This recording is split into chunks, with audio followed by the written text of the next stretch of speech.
Video చూసే ముందు జై శ్రీకృష్ణ అని కమెంట్ చేయండి. ఈ లోకంలో ఏదీ కారణం లేనిదే జరగదు. ప్రతిదానికి ఓ కారణం ఉంటుంది. మానవుడు ఇప్పుడు అనుభవిస్తున్న బాధలకు, కర్మకు పూర్వకర్మయే కారణం. ఎందుకంటే ఈ లోకమున ప్రతి జీవి జన్మించడానికి కారణం ఆ జీవి అంతకుముందు చేసిన కర్మఫలాలే. చెడు కర్మకి ఫలితం పాపం, పాపానికి దుఃఖం, మంచి కర్మకి ఫలితం పుణ్యం, పుణ్యానికి సుఖం అనుభవించాలి. వాటిని అనుభవించడానికే ప్రతి జీవి జన్మని తీసుకుంటుంది. ఇది హిందూ సనాతన ధర్మం చెప్పే కర్మ సిద్ధాంతము. ఈ సిద్ధాంతమే హిందూ మతానికి పునాది కూడా. కర్మ సిద్ధాంతం ప్రకారం జన్మించడానికి పూర్వం ఆ జీవి కొంత కర్మ చేసుండొచ్చు. ఆ కర్మఫలం వల్ల ఆ జీవి ఆ జన్మలో అనుభవించకపోతే దాన్ని అనుభవించడానికి మళ్ళీ జన్మిస్తుంది. ఆ కర్మ ఇంకా మిగిలి ఉంటే దాన్ని అనుభవించడానికి ఈ జన్మలాగే మరో జన్మని కూడా తీసుకోవచ్చు. గత జన్మలాగే ఈ జన్మలో కూడా మరీ కాస్త కర్మని చేసి అనుభవించాల్సిన కర్మని పెంచుకోవచ్చు. మొత్తానికి పూర్వజన్మ కృతం పాపం వ్యాధి రూపణే పీడితం. పూర్వజన్మలో మనం చేసిన పాపం ఏదైనా వ్యాధి రూపంలో అనుభవంలోనికి వస్తుందని శాస్త్రాలు చెబుతున్నాయి. గత జన్మలో మనం చేసిన పాపపుణ్యములను బట్టే మన జన్మ ఆధారపడి ఉంటుంది. మన జాతక చక్రం అందుకు అనుగుణంగా తయారవుతుంది.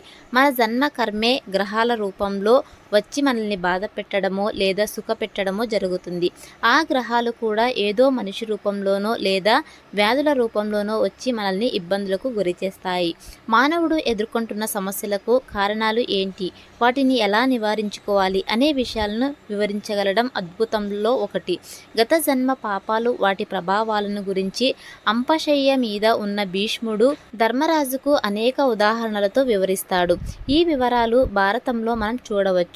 కనుక కర్మతో పాటు దాని ఫలితం అనుభవించడము ఉన్నదని స్పష్టమవుతోంది. జ్యోతిషం వల్ల కూడా ఈ వివరాలు తెలుసుకోవచ్చు. పూర్వజన్మలో మానవులు చేసే పాపాలు, ప్రస్తుత జన్మలో వాటి ఫలితాలు ఎలా ఉన్నాయో కొన్నిటిని పరిశీలిద్దాం. గత జన్మలో ఓ వ్యక్తి తల్లిదండ్రులను పట్టించుకోకుండా గాలి కొదిలేశాడు.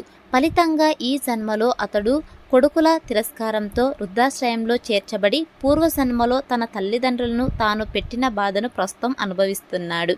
గత జన్మలో ఓ వ్యక్తి ఒక కన్యను గర్భవతిని చేసి ముఖం చాటేశాడు. ఆ అమ్మాయి ఆత్మహత్య చేసుకొని చచ్చిపోయింది. ఈ జన్మలో ఇతనికి సంతానం లేదు. ఇప్పటికీ 2 పెళ్లిళ్లు చేసుకున్నాడు. 2 భార్యలు విషాద పరిస్థితిలో మరణించారు. వయసు అయిపోతుంది, చేతిలో డబ్బు లేదు. ముసలి వయసులో ఫుట్పాత్ మీద అడుక్కుంటూ దిక్కులేని గతి ఉంది. గత జన్మలో ఒక అమ్మాయి అసూయతో తన తోటి అమ్మాయిల పెళ్లి సంబంధాలు చెడగొట్టేది.